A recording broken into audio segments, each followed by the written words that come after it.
नमस्कार दोस्तों, प्रकाश खबर चैनल के एक और नए लेटेस्ट अपडेट में आप सभी का एक बार फिर से स्वागत है।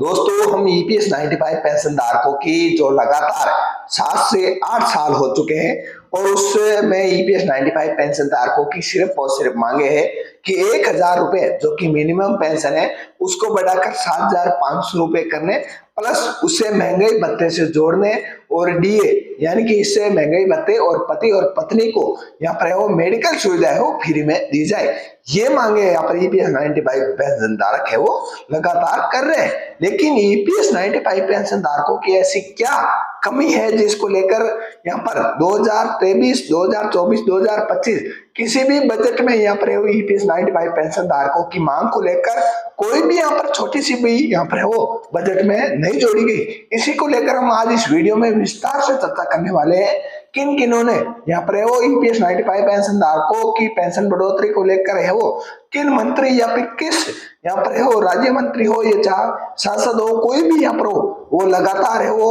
आश्वासित कर रहा है, लेकिन इनकी मांगे पूरा है वो कोई नहीं करना चाहता है। तो दोस्तों, आज सभी को पता होगा कि ईपीएस 95 पेंशन धारकों की अभी लेटेस्ट की बात करें तो जनवरी 2025 की ये जो जनवरी है इसमें कमांडर अशोक राउत जी और अन्य यहाँ पर पदाधिकारी भी ईपीएस 95 पेंशन धारकों के साथ वित्त मंत्री निर्मला सीतारमण से यहाँ पर वो मिले और मुलाकात की और उन्होंने आश्वासित किया कि ईपीएस 95 पेंशन धारकों की जो मांग है वो जायज मांग है और इसमें हम है वो इस बजटीय क्षेत्र में है वो यहाँ पर वो विस्तार से चर्चा करेंगे और कहीं ना कहीं आपकी यहाँ पर वो मांग है वो पूरी करेंगे। लेकिन ईपीएस 95 पेंशन धारकों के साथ में इस बजट को देखते हुए कहीं भी ऐसा यहाँ पर वो प्रस्ताव पारित नहीं किया गया कि पेंशन में हो बढ़ोतरी होगी या फिर नहीं होगी, इसमें कोई भी यहाँ पर वो चर्चा नहीं की गई। तो ईपीएस 95 पेंशन धारकों की ये जो वित्त मंत्री निर्मला सीतारमण है वो खुद बजट पास करती है, उन्होंने जो आश्वासित दिया था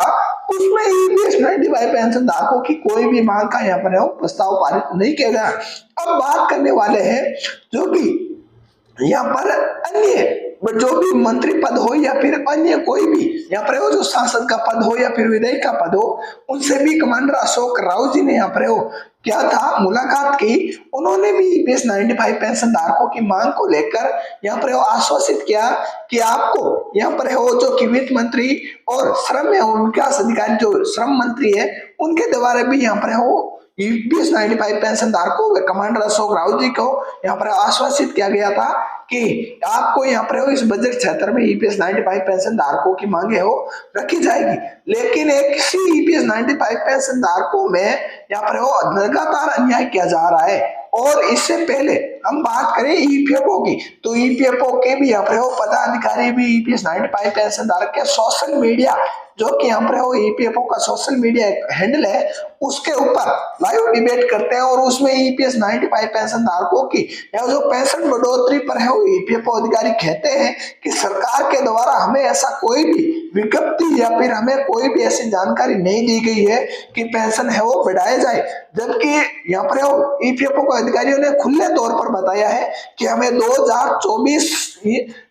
2014 में सरकार के द्वारा यहाँ पर वो एक पत्र या फिर उनको जानकारी दी गई कि जो मिनिमम पेंशन है उसे यहाँ पर 1000 रुपए करने की जो दी गई थी उसे यहाँ पर कर दिया गया है। यदि कोई सरकार के द्वारा हमें अभी भी यहाँ पर है कोई भी यहाँ पर है वो दी जाती है कि आप मिनिमम पेंशन 1000 रुपए से बढ़ाकर इसे यहाँ पर 7500 रुपए या इससे अधिक करने का कोई भी प्रस्ताव पारित सरकार करती है तो हम इस पर है वो यहाँ पर बैठकर चर्चा करेंगे और उसे पूरा करने के लिए हम पूरा विस्तृत तौर पर यहाँ पर है वो तैयार है। तो ये ईपीएफओ के सोशल मीडिया के ऊपर लाइव डिबेट के दौरान ईपीएफओ अधिकारियों के द्वारा ये बात हुई। लेकिन ईपीएस 95 पेंशन धारकों की जो मांग है वो सरकार ही पूरा कर सकती है और कोई भी ईपीएस 95 पेंशन धारकों की मांग है वो पूरा नहीं कर सकती है। इसी को लेकर ईपीएस 95 पेंशन धारकों में लगातार नाराजगी है और इससे हम है वो ईपीएस 95 पेंशन धारकों को लगातार यहाँ पर है वो अगला आंदोलन करने की पूरी कोशिश कर रहे हैं क्या कुछ होता है आपको अगले वीडियो में जानकारी दी जाएगी। यदि हमारे चैनल पर आप नए हो और चैनल को आपने अभी तक सब्सक्राइब नहीं किया है तो सब्सक्राइब करके बेल आइकन को ऑन कर दीजिएगा। थोड़ा सा मेरे आवाज में है वो काफी यहाँ पर है वो गला बैठ चुका है, क्योंकि यहाँ पर है वो सर्दी का थोड़ा सा जुकाम की वजह से मेरा गला यहाँ पर बैठ चुका है। फिर भी मैंने आपको ये इस वीडियो में जानकारी दी है जो कि ईपीएस 95 पेंशन धारकों के साथ लगातार अन्याय किया जा रहा है। तो दोस्तों ये कहीं ना कहीं अन्याय वो यहाँ पर